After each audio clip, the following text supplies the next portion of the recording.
Hey there! If you've ever sat in a school meeting and felt like everyone else was speaking a completely different language, I want you to take a deep breath. You are definitely not alone. Special education is filled to the brim with professional jargon. Terms like inclusion, mainstreaming, or resource room gets thrown around so fast it can make your head spin. But here's the thing. These aren't just vocabulary words. They represent where your child spends their day, how they learn, and how they feel about school. Today, we're stripping away the confusing legal speak. Consider this your plain language guide to classroom placement so you can walk into your next meeting feeling like the equal partner you deserve to be. Let's start with two terms that sound identical but are completely different approaches: inclusion and mainstreaming. Think of inclusion as a full time belonging. In a true inclusive model, the student is a full member of the general education classroom all day long. They don't leave to get help. Instead, the support comes to them. This means co-teachers, therapists, or specialists step into the general classroom to provide accommodations right at the student's desk. Now, contrast that with mainstreaming.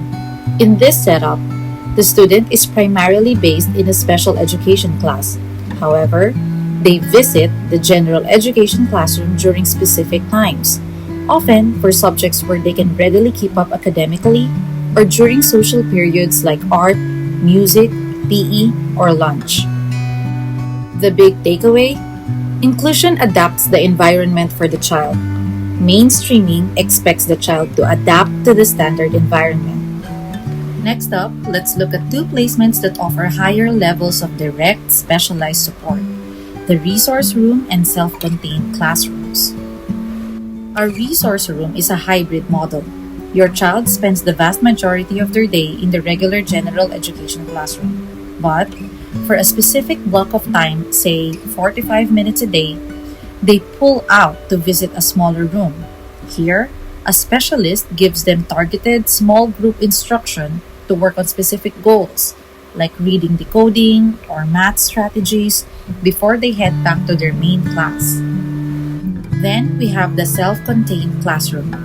This is a dedicated environment tailored entirely for neurodivergent students or children with complex learning needs. It features highly specialized staff, lower student counts, and a heavily adapted curriculum for the school day. It provides predictability and deep structural support for kids who find the massive, bustling general ed classroom overwhelming. So, how do schools decide which of these options is right for your child?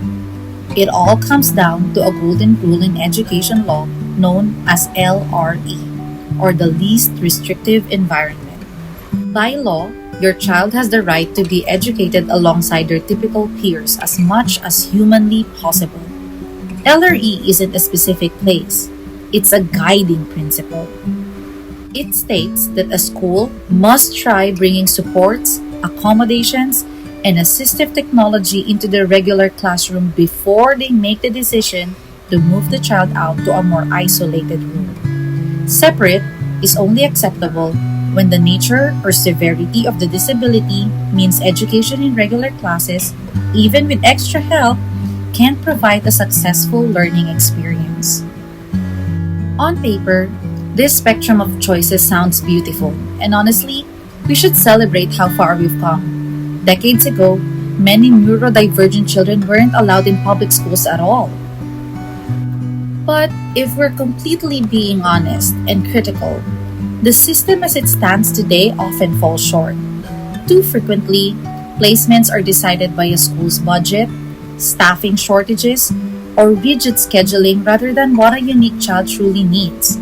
True inclusion is sometimes reduced to just a seat in a room without the actual support needed to thrive. This is exactly why your voice is so vital. When you know the vocabulary, you hold the power to hold the system accountable.